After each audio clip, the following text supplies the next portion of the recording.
Thanks, Jan. Thanks, everyone, for joining us today. So as Jan mentioned, today we're going to talk about individual versus group reporting and how we decide which option is best for us. So while most of you have probably already started having these conversations, hopefully today I can provide some insight on you and possibly your group as for which route is best for you to go.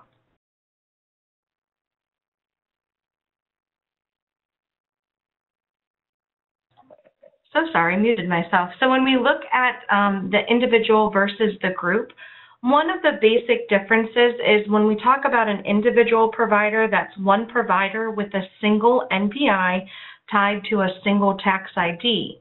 When we look at the group, that's two or more providers with the same tax ID.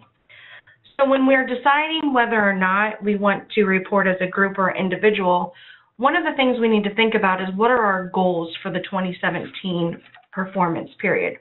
Are we reaching for a bonus in 2019, or are we looking to avoid the penalty? If you want to submit data and avoid a penalty, it may not be worth changing some of your administrative processes. It may just be easier for you to submit individually. However, if you're going for full participation and a bonus, group reporting may reduce the administrative burden and make meeting the requirements a lot easier.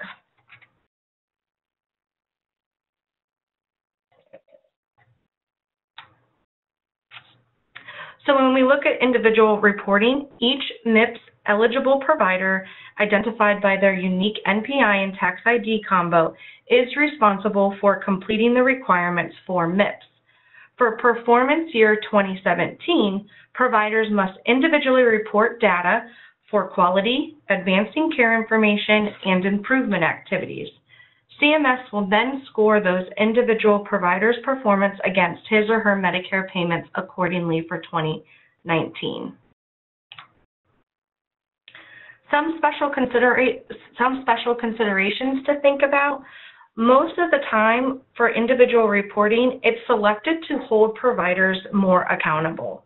Sometimes providers may not want to be linked to measures that are not based upon the care that they're providing to their patient. Some of the pros when it comes to individual reporting.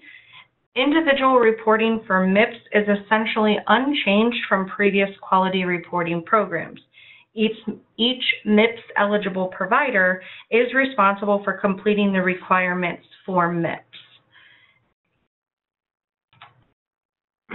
When we look at some of the cons, we do realize that when it comes to individual reporting, it does create some additional administrative burdens on our teams, such as verifying eligibility, keeping track of all the measures that the providers are going to report on. Also, one thing to think about is that it may affect providers who have poor results and could have potentially received an adjustment in payments, potentially have received a bonus, but now are receiving an adjustment in payments. When we talk about the individual reporting ACI, when you report as an individual, your ACI score is going to be 0%, unless your provider successfully meets all the requirements for the base score of the measure. Again, they must individually report data for quality, advancing care information, and the improvement activities. And then CMS is going to score that provider individually amongst other providers across the United States. When we look at group reporting, part of the macro final rule established a process for providers to report data and be scored collectively. When we talk about group reporting, one of the nice things is the group score treats all providers in the group as if they were one individual. Some special considerations to note is that for the low volume physicians, and that's the physicians that Medicare have said, if you bill less than $30,000 in allowed Medicare payments, or you see fewer than 100 Medicare patients in a year, you are MIPS exempt.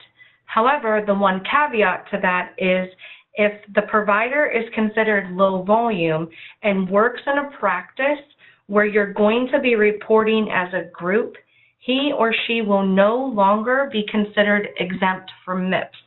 The low volume provider, their performance will be included in the group score, and they will receive the same Medicare payment adjustment as the rest of the group. Some of the pros for reporting for the group performance is scored collectively, and each provider participating in the group will earn the same MIPS final score and the same payment adjustment. For the quality category, the group must select 6 measures to report, one which must be an outcome measure.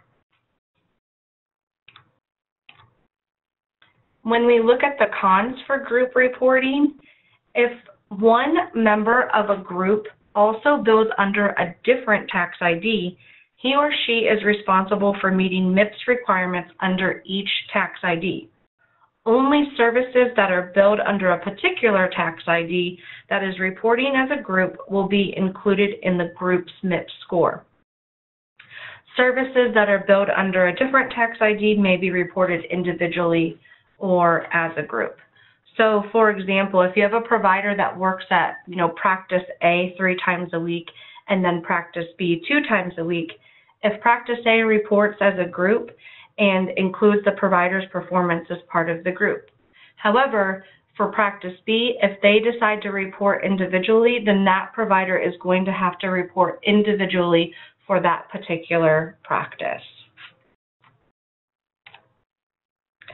So when we look at group reporting for improvement in ACI, for the ACI measures, the group works together to meet all of the base measures and can choose which measure in the performance score to complete.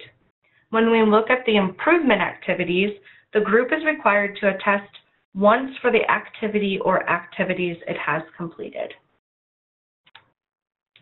One of the things that's coming up as part of the QPP Year 2 proposal is providers can elect to participate in MIPS via virtual groups. And that is made up of individual or groups coming together, quote unquote, virtually. This helps reduce some of the administrative overhead for reporting. Providers, however, in a virtual group will report across all 4 performance categories and will be subject to the same requirements as non-virtual MIPS groups. And then lastly, here at CareOptimize, we do have our MIPS Dashboard, which one of the nice things about that is our dashboard does help alleviate some of that administrative burden. It also allows users to monitor and track performance and identify any potential workflow or care gaps. And that is the end of our webinar today for individual versus group reporting. As Jan said, if anybody has any additional questions or comments, please feel free to email me and I will get you your answer as quickly as possible. Thank you.